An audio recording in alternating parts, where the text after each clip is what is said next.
এই যে এটা আমার গাড়ি আর কি। আমি একটু গাড়ির ভিতরে যাই বসি। আমি যখন সৌদি আরবে আসছি বাইরে থেকে ভিসা কিনে আসছি আর কি। আমার আসতে অনেক টাকা খরচ হয়েছে। তো আমার কইলো যে বেতন কত, তখন আমি এত আরবি বুঝতাম না। আসসালামু আলাইকুম বন্ধুরা, সবাই কেমন আছেন? আশা করি সবাই ভালো আছেন। 3 দিন আগে বৃষ্টি হয়েছে, আজকে আবার দেখেন আকাশে মেঘ।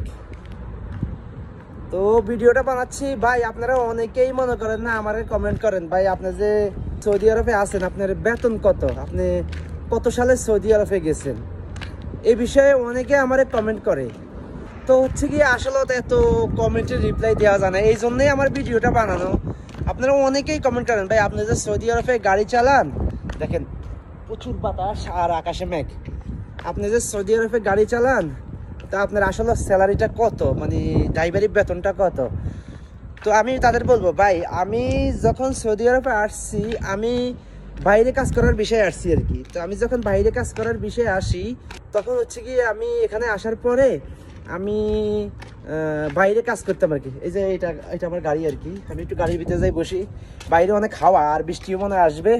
এই যে আমার গাড়িটা আমি একটু দেখাই। এই যে তা আমি যখন সৌদি আরবে আসছি আমি ফ্রি বিষয়, মানে আমি কোনো কারোর থেকে বিষয় নিয়ে আসি নাই। আমি হচ্ছে গিয়ে এই বাইরে থেকে বিষয় কিনে আসছি আর কি। আমার আসতে অনেক টাকা খরচ হয়েছে। আমি এসে আমি বাইরে কাজ করতাম, মানে যে কোনো কাজ পাইতাম করতাম আর কি। তো এইভাবে করতে করতে করতে করতে মনে করেন না, চিন্তা ভাবনা করলাম যে এভাবে হচ্ছে না, কাজ কাম একদিন পাই তো 2 দিন পাই না।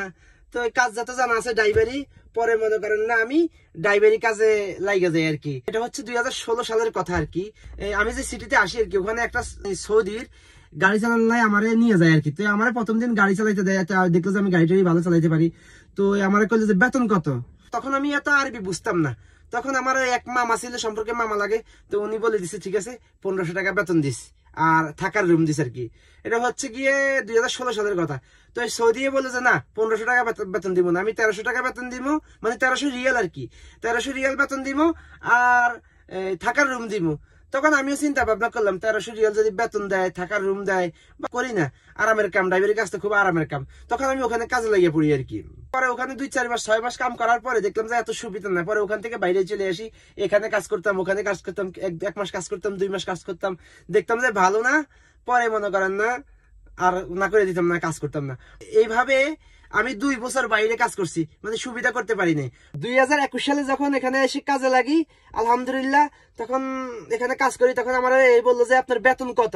তখন আমি একটু আরবি জানি, তখন আমার জিজ্ঞেস করলো যে কত তোর মানে কাম স্যালারি, মানে বেতন কত, আরবিতে কইছে। তা আমি তো বুঝছি, তা আমি তখন তারে কইলাম যে আমার বেতন 2000 রিয়াল। তখন আমার মুখের দিকে তাকাই রইলো, তাকাই রইয়া কম টম হইব না। তখন আমি একটু তারে বুঝে গেলাম, দেখ আমি বাইরের লোক, তো আমি আমার কফিলটা 300 টাকা প্রতি মাসে ফয়দা দিতে হয়। তারপরে আমার 1700 টাকা দেখবো, আমার নেট বিল আছে, খাওয়া খরচ আছে। লোকটা অনেক ভালোর কারণে আমার 2000 টাকাই দেয়। পরে এর কাছে কাফাল হই, কাফাল হওয়ার পরে আমারে 300 টাকা বেতন কিন্তু কমাইয়া ফেলায়, তখন 1700 হয়ে যায়। ওই 1700 রিয়ালে এখন পর্যন্ত আছে আমার বেতন। এখন 2024 সাল চলতেছে। তো আপনারা অনেকেই মনে করেন না, জানতে চাইতেছেন আর কি ভাই আপনার বেতন কত, ভাই আপনার সৌদি আরবে গাড়ি চালান বেতন কত। তো এই জন্যই ভিডিওটা বানানো আর কি। ভিডিওটা কার কেমন লাগলো সবাই একটা কমেন্ট করে জানাবেন। তো সবাই ভালো থাকবেন, আসসালামু আলাইকুম।